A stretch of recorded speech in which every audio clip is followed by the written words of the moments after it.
The thoughts, opinions, and general overall shades thrown on High at Nine News are those of the individual speakers and not those of High at Nine News, its audience, or its advertisers. The statements made do not constitute medical, legal, or financial advice, and for advice tailored to your specific situation, please consult with a licensed professional.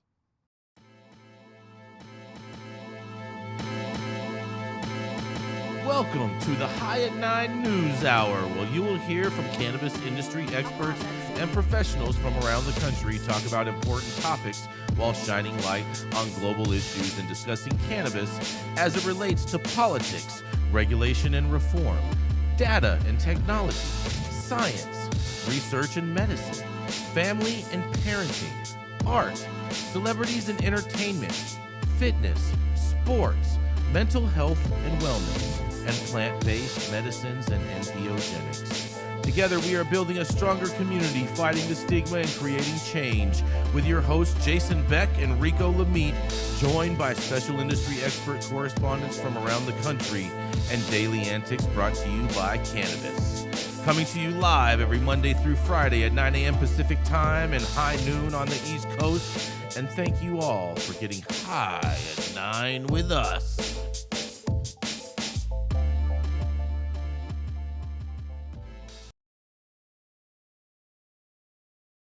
That's right. It's finally Friday. It's August 4th, and today is International Beer Day. So we know what y'all are going to be sipping on at some point today. It's also National Water Balloon Day, which always sounds like a good time, as well as International Clouded Leopard Day, National Chocolate Chip Cookie Day, and, of course, you guys are going to love this, it is National Coast Guard Day. Oh, yeah. Thank you for joining us and getting high at 9 with us. It's also high noon on the East Coast. And please remember to like, share, and subscribe to us on all social media platforms. Use that fancy little QR code right there in the top-hand corner of your screen to see where we live on the internet. We're live every Monday through Friday on YouTube and audio only on Twitter Spaces, but we're having some technical difficulties with Twitter Spaces, so you're just going to find us here on YouTube for right now. But nonetheless, we are going to kick it off with the dope dad himself. That's right, it's Rico Lamitte, the professional flip-flopper, the professional backstroke peddler, and of course, little baby Zozo's dad. That's right, it is the dope dad himself, Rico Lamitte.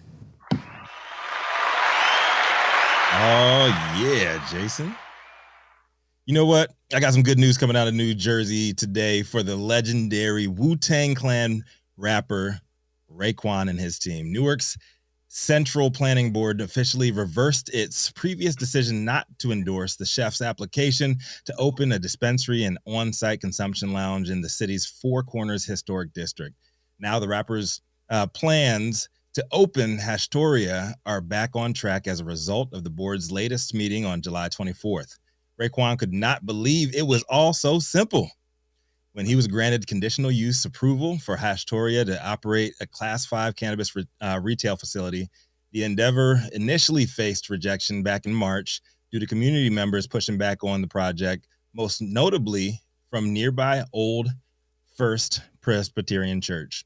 Clergy members at the time said that while they support bringing business to the city, they did not think that Hashtoria picked an appropriate location. Hashtoria campaigned to reassure the board members and the public that it would, in fact, be not a disturbance to the neighborhood and vowed to comply with CRC regulations.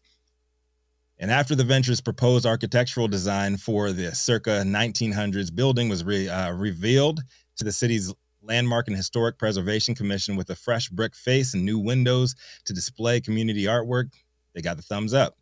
Rachel Grakowski, principal at Montclair-based RHG Architecture and Design, was on point for Hashtoria. Following the vote, she released a statement. Our team's thrilled about this project, and it represents an exciting opportunity to merge history, community, and innovation. And that Hashtoria was founded by a collaboration of iconic rapper Raekwon of Wu-Tang Clan, the passionate civil rights attorney Bakari Sellers, and radio TV personality and mental health advocate Charlemagne the God, and others, as an intentional effort to bring forth a cannabis retail dispensary and consumption lounge that not only respects Newark's heritage, but also reflects a commitment to social justice, expungement, mental health, and creativity. Design plays a crucial role in elevating the overall cannabis experience, and we are committed to creating an environment that offers a sophisticated, inclusive, and enjoyable experience. The cannabis industry is undergoing a remarkable transformation, driven by the vision and creativity of innovative designers and creatives, leaders from across the country who are revolutionizing cannabis consumption. We're so excited to craft a space that harmonizes aesthetics, functionality, sensory engagement, ultimately enhancing the journey of both seasoned cannabis enthusiasts and the canna-curious alike. The final step before Hashtoria's dispensary doors will be getting the final okay from New Jersey Cannabis Regulatory Commission, the CRC. But even if, the final step before they can open their doors is getting the final okay from the CRC. But even if they are approved, plans for the consumption lounge may have to wait. The CRC approved a proposed framework for lounges back in December 2022 to allow medical and recreational retailers to operate consumption lounges, but regulations still have not been finalized, and the state must issue licenses before the spaces become operational. So like I said yesterday, when we covered the Diddy piece, you don't have to be a fan of the man. You don't have to be a fan of their music or the methods used to get in the position that they are. Having prominent Black and brown figures visibly involved in the business side of the industry is a win for others looking for inspiration and motivation to do the same. For all our communities have been through dealing with the generational blowback from the illegal and racist war on drugs, only to be priced and pushed out of opportunities nationwide to operate in the same lane. Representation is good. Period. Big love and congrats to Raekwon, the chef, and the whole Hashtoria team for putting in the work over the last few months to get the deal done. Hopefully the shop's up and running by the time I take my next trip out to Jersey in a couple of months so I can check it out in person. I'm Rico Lamitte, the dopest dad on the street. Love to hear from y'all. Man, they got through the New Jersey application process, which is a total set of hurdles and obstacles. Congratulations to them on this victory.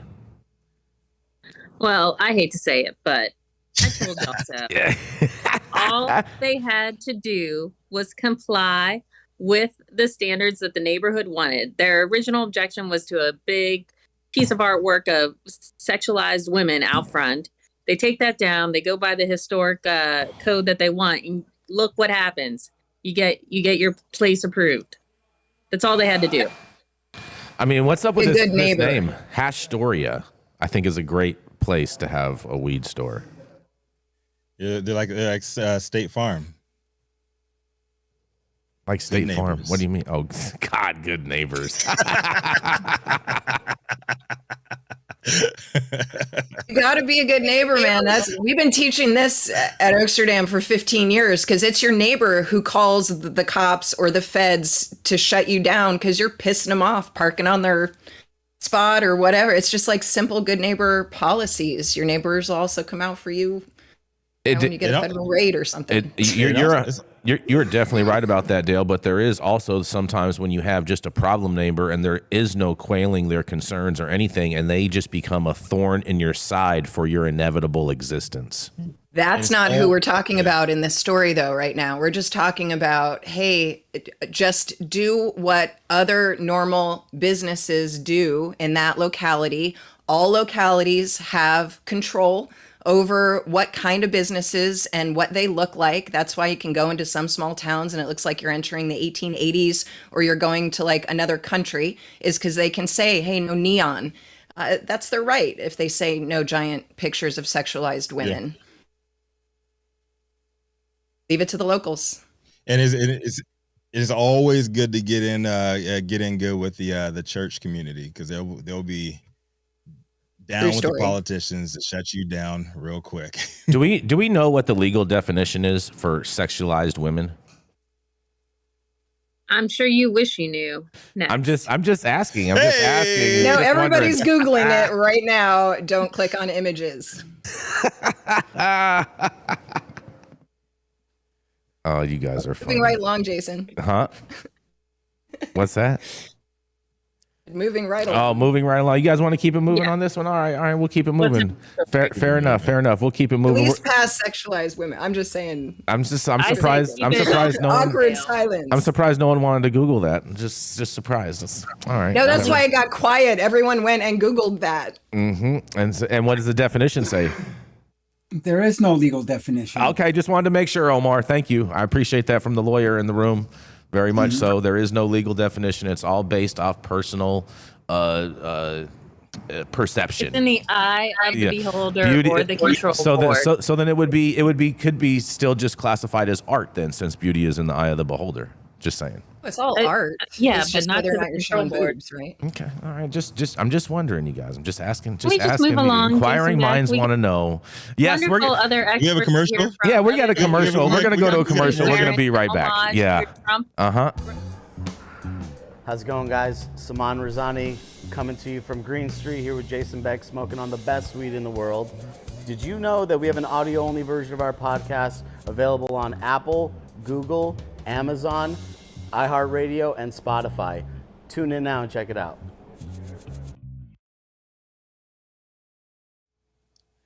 Up next, it's the cannabis industry's longest continuously operating retailer, known for smoking the best weed in the world and his undying support of former presidents with multiple indictments. Y'all know who it is. Jason Beck. What you got for us? I mean, come on, bro. You can indict a ham sandwich, Rico. You know what it is, and that's basically grand jury. Ain't no one worried about none of that. If any of this stuff was real, they would have took his passport and arrested him on the spot. This is all just propaganda. But nonetheless, we're not here to talk about that today. We're going to talk about something else. I got a new something for you today. Are you ready, Rico? Because the Florida marijuana initiative is in jeopardy despite having 1 million signatures. That's right. Florida Attorney General Ashley Moody doubled down on her claims that proposed amendment to the state constitution is too misleading to appear on the 2024 ballot. In a brief filed with the Florida Supreme Court on Wednesday, Moody maintained that the adult proposal use of marijuana initiative, which has collected over 1 million valid signatures, is invalid because it contradicts federal law. According to the brief, Moody's office argued that the ballot summary is misleading. The summary begins with the statement allows adults 21 years or older to possess, purchase, or use marijuana products and marijuana accessories for non-medical personal consumption. But the Attorney General claims the amendment would not allow anything because possession of marijuana is still illegal under federal law. The bill's sponsor, Smart and Safe Florida, reiterated it in an earlier brief that the ballot summary is not misleading because it reads in part, in quotes, applies to Florida law, does not change or immunize violations of federal law. When considering whether the sentence eliminates the confusion caused by allows as it appears at the beginning of the summary, Moody simply stated it does not. The brief claims that because most Americans cannot name a single Supreme Court justice, according to a 2018 Newsweek poll, it is not reasonable to assume that the average voter understands marijuana is illegal on the federal level. It is also worth noting that DeSantis administration has not held back from pushing back against federal law. Moody's office sought legal action against the Biden administration multiple times in recent months, and Smart and Safe Florida has claimed that Moody's arguments in the adult use marijuana case reveal a thinly veiled policy agenda. In the brief, Moody took aim at the company bankrolling the ballot measure, the state's biggest medical marijuana treatment center, MMTC Trulieve. Moody argued that the ballot initiative entrenches the sponsor's monopolistic stranglehold on the marijuana market to the detriment of Floridians. I would probably believe that one. I could buy that argument. Trulieve accounts for nearly half of the state's marijuana sales, according to the latest weekly report from the Office of Medical Marijuana and Use. And Moody claims the ballot summary is a bait and switch that alludes to expanding state licenses beyond the current MMTCs, and this misdirection was no doubt engineered by the sponsor to appeal to voters who wish to end the MMTC's stranglehold on the state's marijuana market. Moody started. She also argued the measure would free MMTCs from the current regulations imposed by the Florida Department of Health, and some Florida medical patients have expressed similar concerns with the proposed ballot measure. Those patients say they would rather have the ability to legally grow their own marijuana for personal use, often referred to as home grow, or are weary of how the MMTCs opening up to adult use customers would affect current patients. The, in quotes, home grow proponents are considered to be a minority amongst the state's nearly 836,000 medical marijuana patients, and a separate ballot initiative seeking to allow patients to grow their own marijuana has 0 valid signatures. An opponent for the adult personal use marijuana measure, the Florida Chamber of Commerce filed its own brief supporting Moody's arguments and requested oral arguments in the case. Adult use marijuana measures made it onto the ballot in 2014 and 2016, but neither met the 60% threshold required to pass. The court rejected a adult use marijuana initiative back in 2021 on the basis that the ballot summary did not address its contradiction with federal law. And 5 of the 7 current Florida Supreme Court justices were appointed by Governor Ron DeSantis, who has indicated that he does not support legalizing marijuana federally or in the state of Florida. Well, I'll tell you what, I think this Attorney General's arguments, some of them are valid, but the main argument in regards to saying that the federal law, yada, yada, yada, is a reason to why it should not be on the ballot doesn't make any sense, and I don't think any other states that have passed adult use laws would agree with that either. But nonetheless, I'm going to digress and see what y'all have to say about this. This is Jason Beck for the High at 9 News Hour. What do y'all think? I think this is about voter turnout, and they're trying to depress the voters from turning out. If there's a cannabis initiative on the ballot, the youth vote will increase significantly, and the Republican Party does not want the youth to vote. They want the old uns to make all the decisions in Florida. So I think this is ultimately about voter suppression, about disengaging people from the democratic process, and it's outrageous. Interesting. But what about the arguments, Omar? I'm gonna go down the rabbit hole. I'm gonna go down the rabbit hole a little bit on this one. Ron DeSantis, Meatball Ron DeSantimonious, he is losing all kinds of money. His campaign is broke as hell, and it sounds like Trulieve needs to pony up a little bit more money to get this thing going in this direction.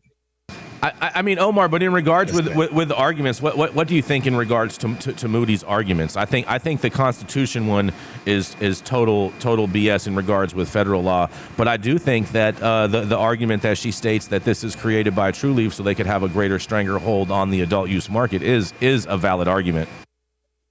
I think the second argument, makes sense, but that's not a reason to throw out legalization, even incremental legalization with the bathwater. I do think that there is no positive conflict between federal law and state law because we have a federalist system, which means that the states are laboratories of democracy. And so therefore states should be allowed to experiment with re-legalization. Let's remember that the default for human history was that cannabis was always legal for millennia until relatively recently. So it's time to re-legalize cannabis and overgrow the government. Yeah. Here. I think 2 things can be true at once also. It's not that cannabis and marijuana federally became illegal because of some big giant conspiracy. It was several conspiracies that all just seem to align in the same direction. It's follow the money, follow that money, girl. Secure the bag. And the emperor wears no clothes because the emperor is naked. I thought that was justice, Omar. The emperor is being sexualized. Yeah, exactly. What do you got to say about that, Gretchen? You're on mute. You're on mute, Gretchen. You're on mute. But I don't care. I think Florida is going to get to vote on this. I don't think it's going to be an issue. I don't see the state's attorney general getting in the way of 1 million votes, or at least 1 million signatures here. That's a lot of voters' will to overturn. They did. Done wrong. I'm just saying. I don't know see about her being that, successful. Gretchen. We're talking about, I don't see her being successful at it. We're talking about Florida where they did take away the right to all the free, all those ex-felons. They took all of their voting rights right back. Gretchen wants to put a vote on this. Wants to put a bet on this. Didn't Mississippi just throw out an already passed voter initiative? Yes, Mississippi did. Yes, after it passed. So yes, I appreciate. I love your hit of hope, Gretchen, but I don't hold that same hope. Yeah, I think never underestimate Republicans and in office from taking the power away from the people. What happened to keep hope Going alive? after Disney for fuck's sake. I mean, they should be going. They should be going after Disney 100%. They should be going after Disney 100%. I support that. Of course you do. I do 100%. Little indoctrinators. What happened to little government? I thought that was like a tenet of your. I just now go after private business and our doctor's visits. Well, here's the thing. Here's the thing with Disney, and here's where I really support it. Is the fact that Disney receives all type of different federal subsidies and different types of tax breaks in regards to how they operate, and so I am not in support of any of that for Disney. Disney has plenty of money and doesn't need none of that. And baseball teams, and I mean, I just it's incongruous, my brother. That's all good. It's all right. It's gonna be all right. We all love you. Jason hates the happy endings. Dr. T, you got any thoughts on this Florida debacle? No. Move along. Move along. Seems like that people are playing games just nodded myself. Up there and out there in Florida. Oh, they're definitely playing games in Florida. There's lots of games going on in Florida all day long. That's for sure. But they have great weather for games out there. So, you know what I mean? I mean, Gretchen's not too far from Florida right now. You can tell by her hair. Mm-hmm. Thanks. Anytime. What does that even mean? What does that mean, Jason? You can tell she's in a very, very humid region right now. Very humid. Okay. I can see the moisture. I think you look great. I think you look great today, Gretchen. Thank you. I appreciate that. Mm-hmm. Can we? Yeah, let's roll right into our feisty redheaded conservative. That's right, Gretchen Gailey, who loves to put her hair up in a bun today when she's out in the sweltering heat of South Carolina. That's right, she's the founder of Panoptic Strategies and our very own Washington Insider. Here it is. It is none other than the Gretchen Gailey. You're on mute. Can you hear me? Is it working? Yep. Now we hear you. You're good. Whatever. We'll fake it. I think your messy bun is working. It looks great. Thank you. I'm trying. God damn it. There goes. All right. This piece of shit's not working. Anyway, Ohio activists basically got, they were down 679 votes. They're submitting now an additional 6,000. They're going to get this initiative through. Talk amongst yourselves. How do you feel?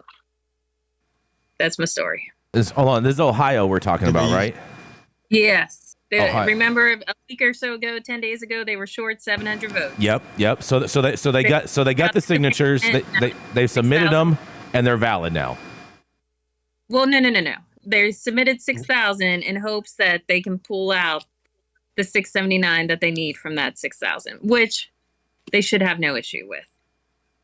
Were they using Dominion voting systems? Oh God, I hope not. That's not how signature drives work. Were they hanging chads? Were they just filling out names, or were they actually like going to like nursing homes and actually filling out the names for them? You don't know. I have no idea how they did this. Okay. I don't live in Ohio. I wasn't out there working the polls. You weren't working the polls. Huh? Damn. I know you love to work the polls. Oh yeah. Oh yeah. I mean, that would get you going. You love the low hanging fruit, Jason Beck. I do. That's easier to reach. I don't have to jump. You know, I can't jump. I'm disabled. I know you're short. Does anyone want to go to Ohio? Do you know, were they paid signature gatherers or volunteer signature gatherers? Because you're looking at like a 90% signature rate versus a 10% signature rate. It's like, well, I'm slightly making those numbers up, but it's a pretty difference between professional signature gatherers and volunteers. I have no idea. The group that'll tell you are the Coalition to Regulate Marijuana Like Alcohol is the group. Coalition to Regulate Marijuana Like Alcohol. Sounds like Nick Lachey is behind this. What do you think, Rico? It's either Nick Lachey, John Boehner, or any of those other dudes swagging in Ohio. Down in Ohio, swag like Ohio. Down in Ohio. I don't know. Has anyone read this initiative? Is this anything like Prop 64 in California? Would you like to know what this initiative entails, Dr. Talleyrand? Yeah. Yep. Yes, please. You can possess up to 2.5 ounces. You can grow up to 6 plants for personal use with a maximum of 12 plants per household. A 10% sales tax. The money from it is going to go to support social equity and jobs programs, education and substance misuse programs, and administrative costs of implementing the system. Cannabis is going to be controlled by the Department of Commerce. What else?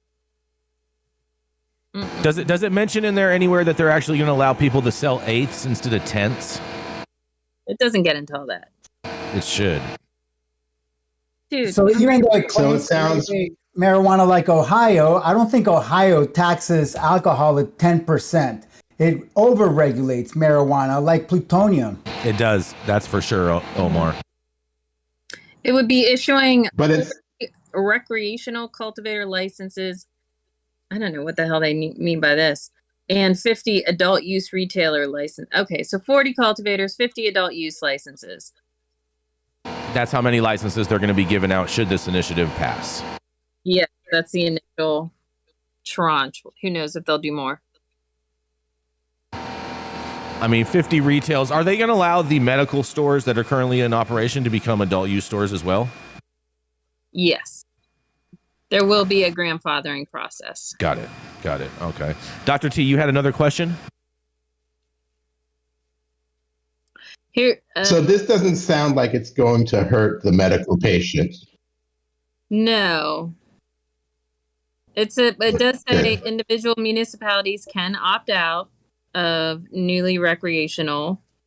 Regulators would be required to enter into an agreement with the Department of Mental Health and Addiction Services to provide cannabis addiction services, which would involve education and treatment for individuals with addiction issues related to cannabis or other controlled substances.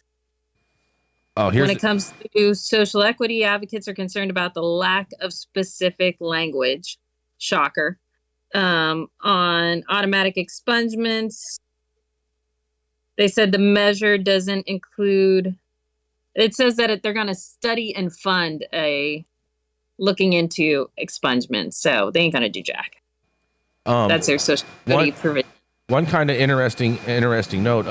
Alex, who happens to be from Ohio, says they added 9 more cultivators because there was 31 right now, but only 26 of those licenses are actually operational of the cultivation licenses.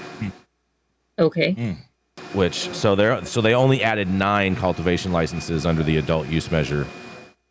Is Alex sure that these are not additional to the current medical? He sounds pretty confident in the chat, but we'll see what he says and what he continues to say going forward. Okay. But that's what he's throwing out there. And it would make sense if they're just are going to homogenize the systems and allow for the medical stores to also become adult use stores. Also, that would just make sense. Doesn't create much of a market for adult use. But by what definition? What do you mean? Well, I just mean that new operators can't really apply. If they already got 26 or 31, whatever number you're saying, and they're only going up to 40, they're only giving out 9 new licenses to people. Yep. That's kind of bullshit. Yeah, that's exactly what they're saying. But at the same time, only 26 of the 31 are actually operational. And so maybe they feel as though that is enough to supply the adult use market and the medical market based off of some data or whatever someone gave them that probably doesn't make any sense. Well, I would hope whoever's not operational that they take back those licenses and give them to somebody who will be operational. And Alex did say, he says, I'm not sure that they are in addition to the original allotted cultivators, not to mention not letting the licenses operate, because he says that there are some licensees that have had to wait up to 5 years for planning approval processes. Well, I guess you can hear me. Alex, what part of Ohio are you in? OH. Well, I got that part. I meant city, town. Oh yeah, isn't Ohio just one big thing? It's just one big little round little thing. Flat. One big, There's nothing else. one big field, and then It's two fields actually. They got one big field and they got the shoe. The football. Oh, hold on. So Philip Zimmerman is also in Ohio. He's from Cleveland. He also says plus Ohio gets home grow, so licenses probably aren't as important to the people as them expanding the cultivation, since they are allowing for home grow. That is an interesting component to it. I'm not opposed to home grow, but I think it's a silly argument to suggest that home grow competes with retail. I totally agree with you with that, and at the same time, it's totally ridiculous that I can grow a plant doesn't mean I actually can. Most likely, gonna kill it. So I don't want to. Well, not just that. It's equally as ridiculous, Gretchen, when any type of cannabis business lobbies against home grow, because the reality of it is that people growing tomatoes on their front porch don't really impact the tomato industry overall as far as sales are dictated. So that's just a falsified narrative. I grow some tomatoes, and that is not the only tomato I buy all summer. Trust me, my sad little tomato crop does not keep up with my needs. Does anybody actually say tomato? I don't know. It's to you, Rico. It's also important to note, like a lot of these laws that are coming up trying to ban home grow seems to be this misunderstanding by often MSOs, I will call out, thinking that they're going to get better sales if they don't allow home grow. And the reality is home growers are their best customers. And I believe home growers increase your market overall, not just your market share of that larger market that's going to affect your bottom line. Because if like Betty comes over and she's like, oh, what's growing in your garden, Margaret? Oh, next to your tomato plants, suddenly it's okay. And they're more likely to visit your dispensary. There's direct consumer research now that was done by New Frontier Data that shows that home growers appreciate it because they know how hard it is. They spend more dollars per transaction, buy more items per transaction, and more likely to buy the expensive cannabis as well. They're more likely to explore. So MSOs, you're blowing it by making home grow illegal. And also, do we really need another reason to have the cops visit the house when they should be out, be going after crimes against others, violent crimes? Well, you know why they have that. Carjackings, Oakland, carjackings, just saying. You know why they have that extra money, Dale? They have that extra money. Those home growers have that extra money because they are able to sell their crops and be able to go and use it and buy better weed. That's actually going to play into my story somehow. Oh, I love it. And you have something. All right. Well, I think we should. Yeah. We're going to move along. We're going to go to a commercial. We're going to be right back. But I'm talking here, Jason. Oh, go ahead, Gretchen. Go ahead. I'm sorry. Please. Keeping up to date on the evolving policies of relevant state law. We gotta have. Here's my tidbit. One little tidbit. Not that I don't want to see the Omar Figueroa commercial. Go ahead, Gretchen. If Ohio passes, we will be at 24 adult use states. 24. There's a woohoo. No, not Almost 25. 50%. Keeping up to date on the evolving policies of relevant state, local, and federal governments is key to success. When the future of your business is at stake, you need representation as dedicated as you are. With a maze of laws and regulations surrounding cannabis, hemp, and psychedelics, knowing where to begin can be a challenge. Good Thing to Law offices of Omar Figueroa features a skilled, highly focused team ready to guide you through it all. They're accepting new clients in California and New York. So make sure you check them out at info@omarfigueroa.com.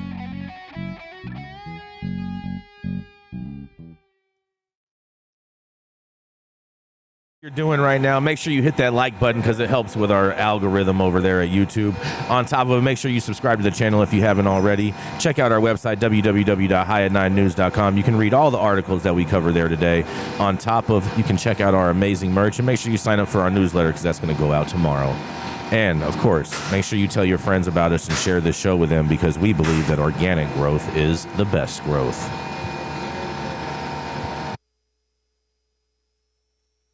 The Control Tower from Highly Educated has perfected the dab. Utilizing the concept of thin film evaporation, you can waste none of it and taste all of it.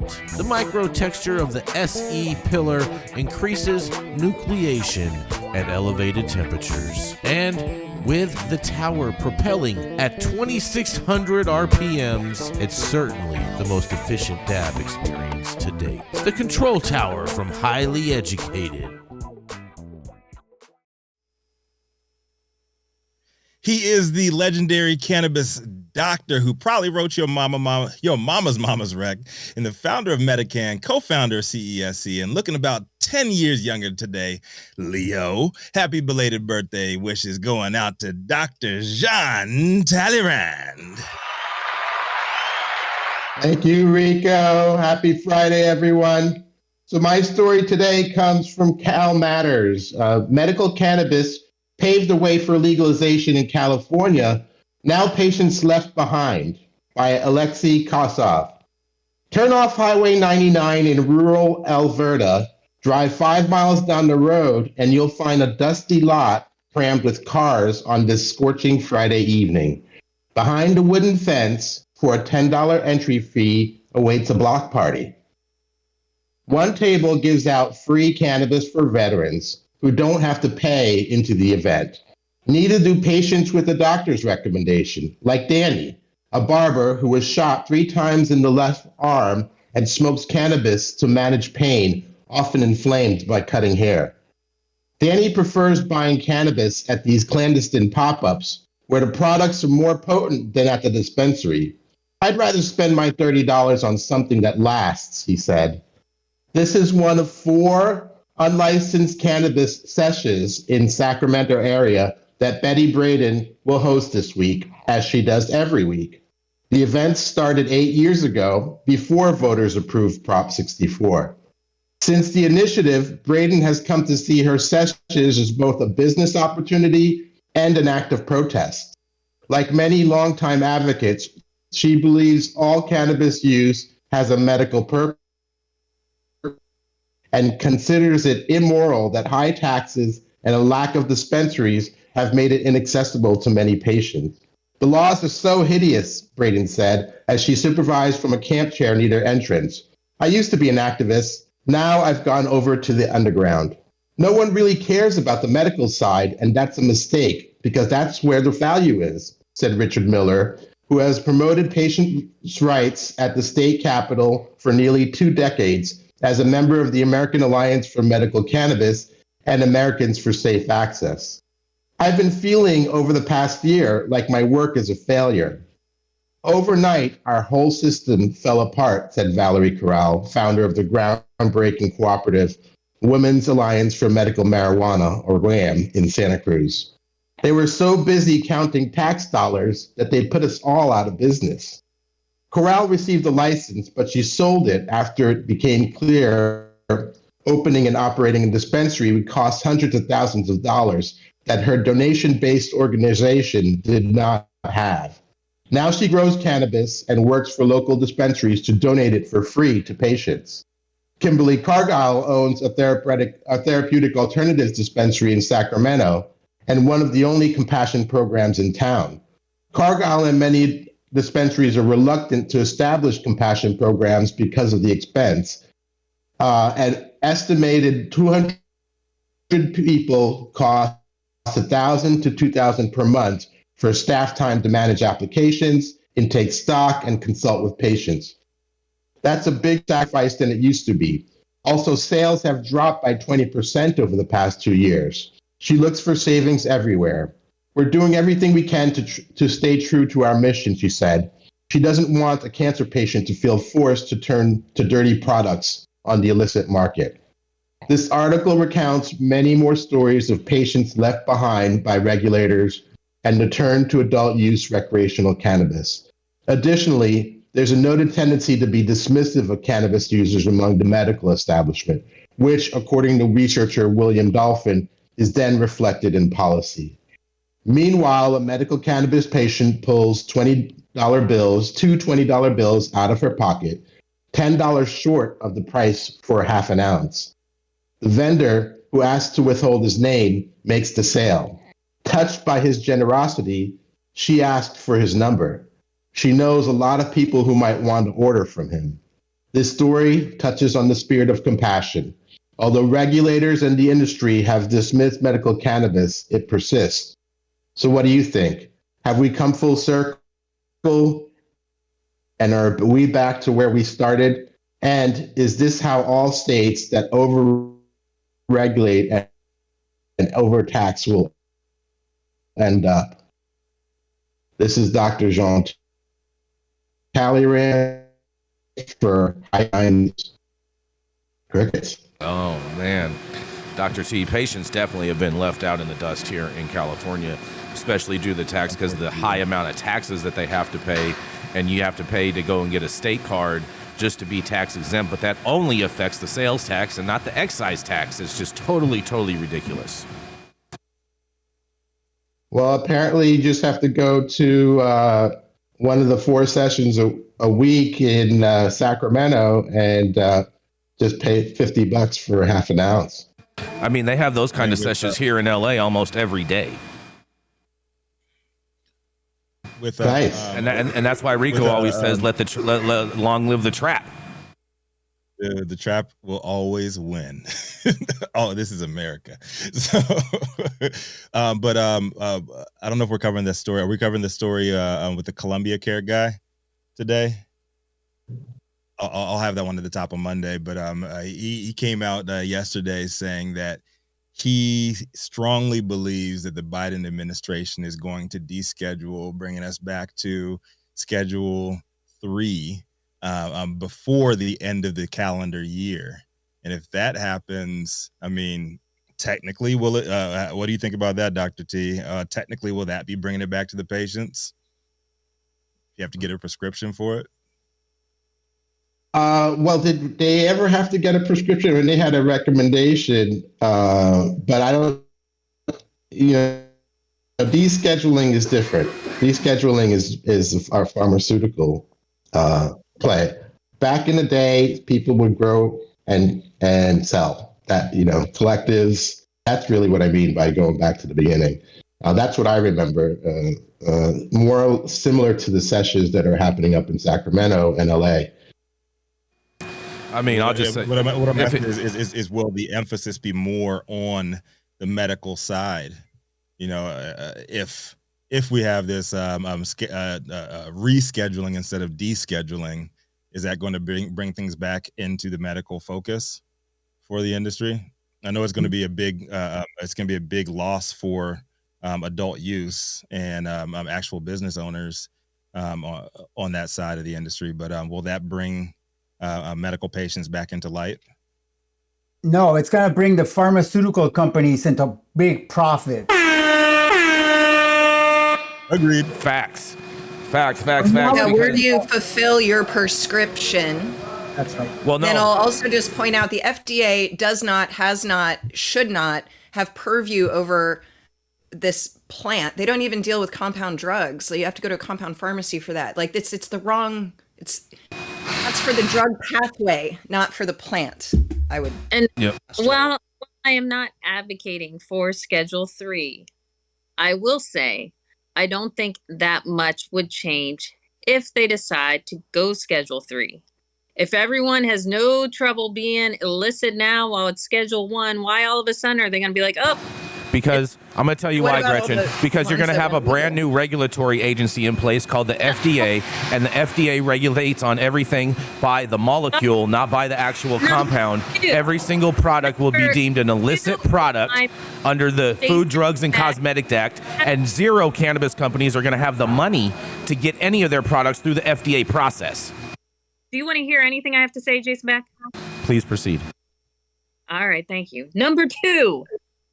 As we can see, the FDA can't even figure out freaking CBD. Just because the HHS shows up and says, all right, we like Schedule 3. Fantastic. You know how long it's going to take these jagoffs to come up with actual regs, actual pathways to make all this work? Everything is going to continue on status quo.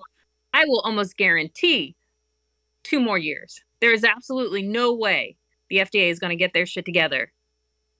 Jason's December right. 1, December 3, And Gretchen January. is wrong. Not happening. And Dr. Talleyrand, keep shaking that head. Shake it fervently. I'm right. I agree with you. Nah, I'm not buying it. You are right. I think we have to look to the people, right? Look to the people.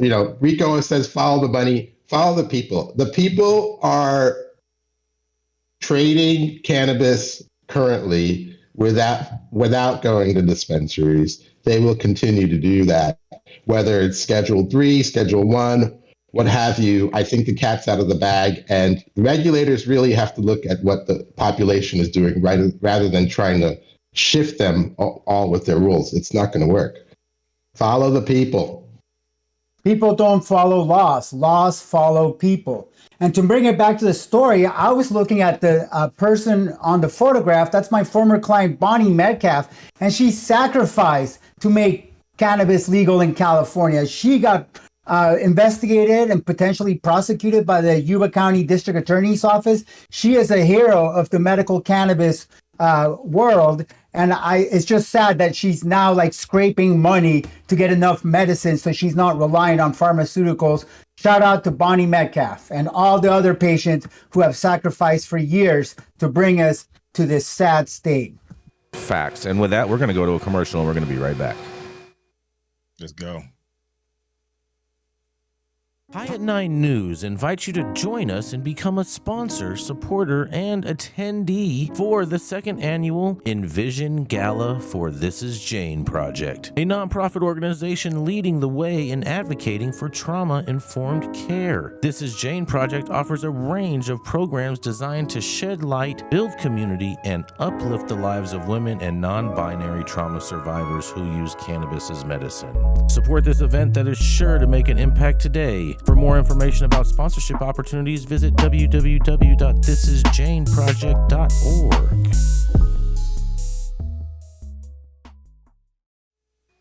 Oh, yeah. Coming up next, she's the president and CEO of Amsterdam University, on top of being the chancellor. And before she became a mother of 3, Dale was the blueprint for speaking of cannabis legalization, igniting the international debate in 2010, long before it was cool.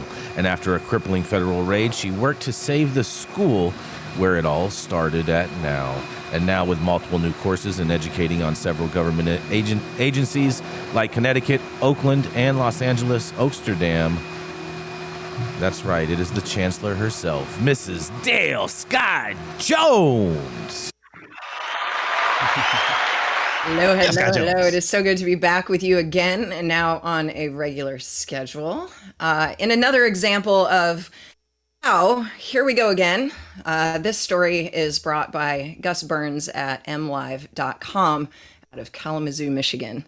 Whether Michigan violated the rights of marijuana business with a massive 2021 recall is beside the point, a federal court ruled this week. Federal law considers cannabis to be contraband for any purpose. U.S. District Judge Paul Maloney wrote in his July 31st order dismissing a lawsuit filed by Viridius Laboratories against the Michigan Cannabis Regulatory Agency, or the CRA. Michigan, it appears, has a thriving state-sanctioned contraband market, as the federal judge is pointing out, because all state markets are contraband. So Viridius Laboratories verified the safety of a large portion of the product sold in Michigan. In court filings, they said it held as much as 70% market share on all testing and felt that the CRA was trying to level the playing field. Business's public problems began with CRA in November 2021, when the licensing agency issued a recall on nearly $230 million worth of cannabis tested by Viridius. At the time, the CRA claimed the lab's results were faulty, inaccurate, or unreliable, impacting a huge swath of cannabis in the market. Now, you may recall from previous stories that Viridius Laboratories, which operates in Lansing and Bay City, has developed a reputation for issuing marijuana THC potency results that some businesses, competing labs, and the CRA felt were suspiciously high, if not actually impossible. Sometimes these potency results exceeded 40% in a market where anything over 29% is outside the norm. And according to the CRA threshold for auditing results, 80% of cannabis audited was tested by this company. However, I'm just going to point out to our listeners, if they're testing 70% of the market share, this number is relative and therefore potentially realistic. This report is not commenting on the likelihood of all that Michigan cannabis testing being so much higher than normal, certainly higher than California's finest, although we did train a lot of growers out there back in the day, so perhaps. Viridius claims the recall violated its rights due to its right to due process under the U.S. Constitution, since the CRA blocked sales of cannabis without an opportunity to challenge the allegations in court. Except the federal judge said constitutional protections don't apply to illegal entities. And while the state of Michigan may recognize and protect these interests, federal law does not. And so this is what's been written in the recommendation relied upon in the final dismissal. The license which the state of Michigan issued to Viridis authorizes it to perform testing on a product which the United States has prohibited and characterized as illegal contraband. And so, while there may exist a general right to engage in the profession of one's choice, the court cannot simply ignore the fact that Viridis's profession centers on a product in which the United States has outlawed. And so, in closing, our Supreme Court has held that the Controlled Substances Act designates marijuana as contraband for any purposes, and the Controlled Substance Act states all controlled substances which have been manufactured, distributed, dispensed, or acquired in violation of this subchapter are subject to forfeiture to the United States, and no property right shall exist in them. So, continuing confusion and a widening gap between state and federal laws, banking, tax rules that don't recognize normal business deductions, federal bankruptcy protections that don't exist for legal cannabis businesses, and, with the Michigan Attorney General Dana Nessel pointing out on X Wednesday, that without access to traditional banking, the cannabis industry is left as a ripe target for criminals. I will personally point out that now the same federal restriction also prevents companies from being able to make any constitutional claims against their state's cannabis regulatory agency, creating a dangerous precedent in my mind, leaving licensed businesses ripe targets for unscrupulous regulators, especially in states whose elected officials have expressed that they plan to make revenue based on fines and penalties rather than taxes and fees. And the lawsuit was dismissed. The lab is still litigating various complaints in state administrative courts. Just another burn your bottom moment of just come do what you want, because can't. You have no rights. Omar, what are your thoughts on this, Omar? I think it's an example of lazy judicial decision making. The judge is basically trying to avoid having to make any hard decisions by saying cannabis is illegal. I don't have to do any work now, and let the Michigan courts decide. Of course, the United States Constitution applies to everybody, and there's no way that you can just prejudge and just completely dismiss categorically all cannabis-related claims. This is contrary to what other federal courts have done, where they do adjudicate constitutional issues regarding cannabis. And so to me, this is just an example of a judge trying to do as little as possible and not really grapple with the hard issues. And so this judge should be impeached for not upholding their oath of office to uphold the United States Constitution. This is really messed up. I interviewed Viridis Labs and their founders and everything. This whole thing, it just reeked to high heavens. The whole thing that was going down out in Michigan, and the way they cleaned house with everybody that was involved with that recall. It goes all the way up to the governor's desk. This is just it's just all mess. It's all kinds of messed up, man. And it really makes people think twice about like trusting the legal system when you got judges that are putting forth like statements like that, man. Like, this is tough. It's a tough break, but it's very dirty what's going on in Michigan.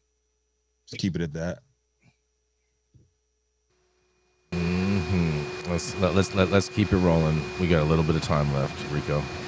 Thank you, Dale. Bringing us home today is a multi-talented attorney, founder of a bi-coastal boutique cannabis law firm, but he's also a purple belt in high-style Brazilian jiu-jitsu. So he's known for bringing his roundhouse to the trap house. Y'all know who it is. Omar Figueroa. Thank you, Rico. Happy Friday, everyone. My story is a special from yours truly for High at 9 News. The headline is, California Appellate Court revives lawsuit against Department of Cannabis Control for failing to identify and flag irregularities and questionable transactions. An Orange County Appellate Court on Wednesday reinstated a lawsuit against the California Department of Cannabis Control, or DCC, for failing to identify and flag irregularities and questionable transactions for further investigation.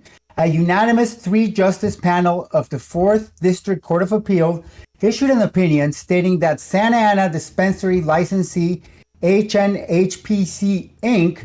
should be allowed to seek injunctive relief, forcing the Department of Cannabis Control to launch a statutorily required track and trace system that flags potential illegal activity. A lower court had thrown out the lawsuit, sustaining without leave to amend a demurrer filed by the Department of Cannabis Control and its director, Nicole Elliott. The appellate court reversed the decision of Orange County Superior Court Judge Gregory Lewis and reinstated the lawsuit. California Business and Professions Code Section 26067 requires the DCC to, quote, establish a track and trace program for reporting the movement of cannabis and cannabis products throughout the distribution chain, end quote. To facilitate administration of the track and trace program, the statute also requires the DCC to create an electronic database. The law states the database shall be designed to flag irregularities for the department to investigate. While the plaintiff acknowledged the DCC created a track and trace system, it alleged the system does not flag irregularities as required by Section 26067. Plaintiff accordingly sought mandamus and injunctive relief, compelling the DCC and Director Elliott to comply with their duties and mandating that they create and maintain a track and trace system capable of identifying and flagging questionable information for further investigation. According to the opinion, although the DCC created and implemented a track and trace system called Marijuana Enforcement Tracking Report and Compliance metric, the system allegedly did not flag for irregularities. As a result, the dispensary plaintiff alleged there is an exponential rise of burner distributors that conceal and launder state-grown cannabis for delivery to illegal dispensaries and other unregulated markets within the state, as well as for the illegal transport across state lines, all without paying significant legally mandated taxes that other law-abiding cannabis licensees, such as plaintiff, are required to pay to the state. The increased use of burner distributors, known as burner distros, allegedly harmed the public and licensed cannabis operators because the burner distros undercut legitimate distributors and dispensaries by selling cheaper, unregulated, and untaxed cannabis products. In short, the dispensary plaintiff alleged the DCC bolstered the illegal black market in California and greatly encouraged the illegal export of cannabis across state lines by refusing to perform its ministerial duty to flag irregularities within the track and trace system. The plaintiff further alleged the current track and trace system could be designed or modified to flag irregularities and to easily identify burner distros, but it would require the state to amend its agreement with the developer of Metric to authorize the work necessary to do so. The DCC allegedly refused to modify the track and trace system to comply with the law and the department's mandatory duties. In opposition to the lawsuit, the DCC submitted 2 contracts. First, a 2017 contract between the California Department of Food and Agriculture and Franwell Inc., and second, a 2021 contract between the California Department of Food and Agriculture and Metric Inc. The 2 contracts were agreements with a contractor to design the California Cannabis Track and Trace system. The appellate court, however, held that the documents do not conclusively show the department created an electronic database that flags irregularities for further investigation. The Court of Appeal concluded that the DCC did not have discretion to disregard the express flagging mandate, and the DCC did not have a duty to enter into a contract, but to actually establish an electronic database that actually flags irregularities. The headline is California Appellate Court revives lawsuit against Department of Cannabis Control.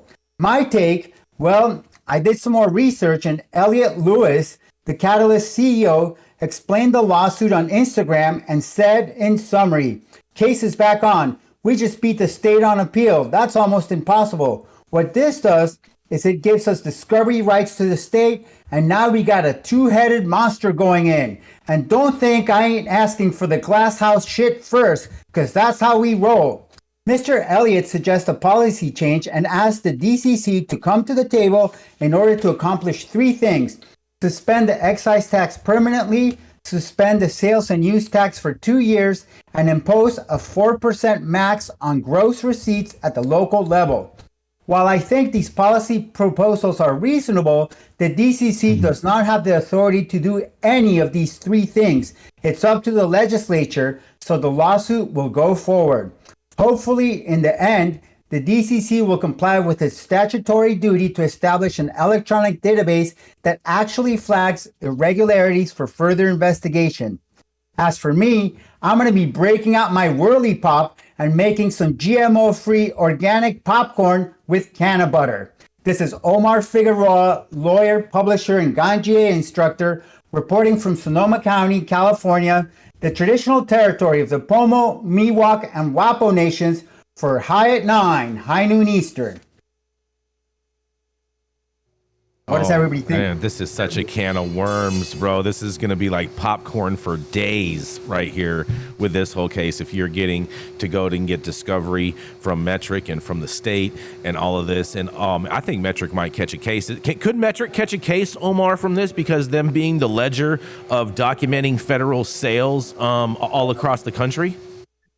Catch a federal case? Well, they have caught a civil case, and now they might be forced to comply with an injunction that requires them to actually do their job and start flagging irregularities and go after burner distros. And the allegations by Elliot Lewis are quite explosive. He says he's going to be going after Glass House. And so there's a current lawsuit against Glass House, and Glass House is suing back. And I think there's going to be a lot to watch in the near future. Well, the thing is, though, Omar, is they can't really go after burner distributions as far as the state, because then they're just going to have all these businesses that are closing down because there's not enough outlets for them to be able to sell their weed at, and that's just not a reality. And because the state wants to be able to make sure that they have like a good-looking program and whatnot, and wants to collect all this tax revenue from all these places, but they're a co-conspirator in all of this. Yes. Allegedly. I don't really think the feds are going to go after the state, but I think that the state courts are now holding the Department of Cannabis Control to task, and they're going to have to do their job and not look the other way. Omar, could we be looking at, I mean, I know you can't, there's no monopoly law when it comes to a federally illegal industry or anything, but could we be looking at some kind of monopoly legislation being put in place to get Metric some competition here? They're going. Yes, I think Metric is not entitled to automatic renewal of its contract, and I think there should be open bidding. There is open bidding now. How likely they're going to bid a different company? There's a lot of different things in there that's going on, but it is an open process. It is a competitive process. Nobody likes Metric. You know, I think Meadow would be a far better platform than Metric, and they're California based. They understand the California system better, and they would actually do their job. And maybe your company, Rico, would be even better than Metric. Anything would be better than Metric, is what I hear from many operators. Big shout out to Hua out there, man. That's my guy. That's right. Except for the folks working under any other system who will say that their system is the absolute worst. So. Well, I mean, you only have Metric and BioTrack pretty much across the country. Well, I wasn't going to say their name out loud, but you did. So there you are. Yes. Yeah.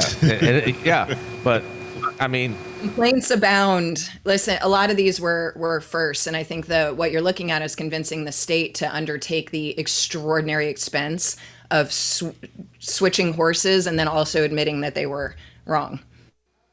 Oh man, it's not to mention. I mean, but what's going to happen? Okay, if they go after all these burner distros, okay, And then all of a sudden, all these cannabis cultivators have nowhere to sell their product because they have no brand presence. They're just cultivators that are wholesaling to other brands. And yet you have 600 stores that are open in the state of California. I mean, there's nowhere for these people to really actually make any money to be able to support their business going forward. And then you're just going to have all these cultivation facilities that get closed down because they can't pay their bills. And then the state is going to be in the situation where they look like the whole system just collapsed underneath them. There's really no reason to have distros in the first place. They're useless middlemen. The initial justification for them was that they were going to be surrogate tax collectors for the state. They're no longer collecting taxes. That burden has been shifted to the retailers. Get rid of the distros. They're useless. Or allow them, but don't require them. It can be a may instead of a shall, right? That like some people want it, but you shouldn't have to use one. I completely agree with you. It should be farm to table like any other crop in California. I totally agree with that. I'm not mad at markets. That. I don't know about farmers markets, but definitely I do believe in the farmers market. Model. Yeah. That's where you can go get your tomatoes, Jason. I mean, regulate like tomatoes, Rico? Tomatoes. That'll be our next. I do believe cannabis should be treated like any other crop, any other type of agricultural commodity, and there's far too many restrictions on cannabis that are way overburdensome on operators, regulators, and taxpayers. Regulate cannabis like wine, right to farm. Regulate cannabis like Warren G and Nate Dogg, man. That's how I always say we got to do it. But thank you all for joining us for another episode of High at 9 News. You can catch us weekdays, 9 a.m. Pacific, high at noon on the East Coast. Big shout out to our super fans showing love, getting their comments live on the big screen, and the live audience and online supporters catching us all across all media platforms, tuning in for the conversations daily from the High at 9 News team. To our vetted correspondent team tuning in from all over, bringing us much needed variety of perspective and your respected opinions to the table. Our production team, Cloud Media Partners, House of Fuego, all our sponsors, keeping the lights on and the AV struggles to a minimum. And of course, the lovely Jaja Simone over there holding things down on all the other platforms too. It's always Cannabis Sativa L, the reason that we show up to read these stories every day. It's Friday, June. It's not June. It's still Juneteenth. August. It's August, bro. It's still Juneteenth. It's Juneteenth, extended. It's August 4th, 2023.